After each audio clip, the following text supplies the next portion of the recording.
Assalamualaikum warahmatullahi wabarakatuh. Hai semuanya. Baiklah, di sini saya akan menjelaskan materi mengenai pencemaran lingkungan. Baiklah, sebelum memasuki materi, perkenalkan nama saya Arina Fantaresari dengan NIM 2030207087 dari kelas Pendidikan Biologi 2. Pencemaran lingkungan adalah sesuatu atau segala macam bentuk yang dapat merusak atau merubah suatu bentuk tatanan lingkungan menjadi kotor atau tercemar.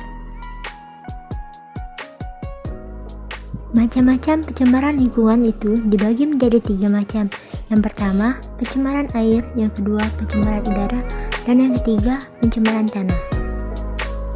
Baiklah, pencemaran yang pertama itu ada pencemaran air.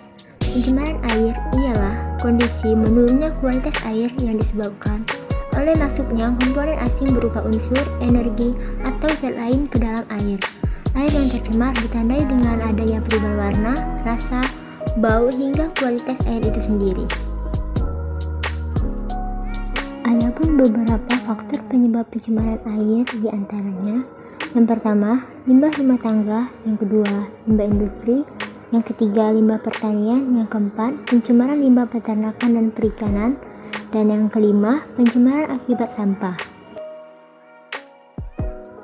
Adapun beberapa dampak dari pencemaran air itu sendiri: yang pertama, kerusakan ekosistem air, yang kedua, banjir dan tanah longsor, ketiga, biota air mati, yang keempat, kekurangan air bersih, yang kelima, gangguan kesehatan, dan yang keenam, erosi.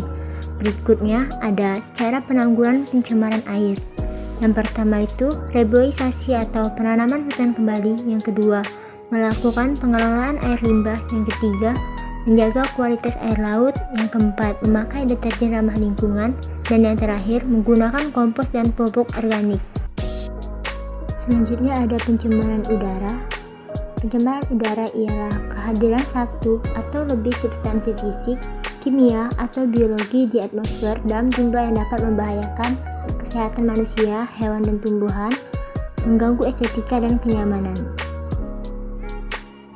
Selanjutnya itu penyebab pencemaran udara. Penyebab pencemaran udara terbagi menjadi 2 macam. Yang pertama, penyebab alami, dan yang kedua, penyebab aktivitas manusia. Penyebab alami diantaranya gunung meletus dan kebakaran hutan, sedangkan aktivitas manusia diantaranya asap pabrik, asap kendaraan, asap pembakaran, dan asap rokok.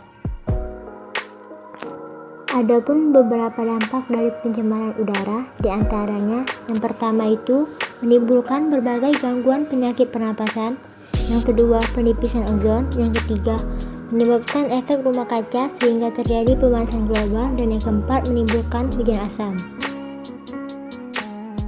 Baiklah, pencemaran yang terakhir yaitu pencemaran tanah. Pencemaran tanah ialah kondisi permukaan atau bawah tanah yang tercemar oleh polutan dan kontaminan. Penyebab pencemaran tanah ini beragam, bisa diakibatkan oleh polusi tanah seperti sampah.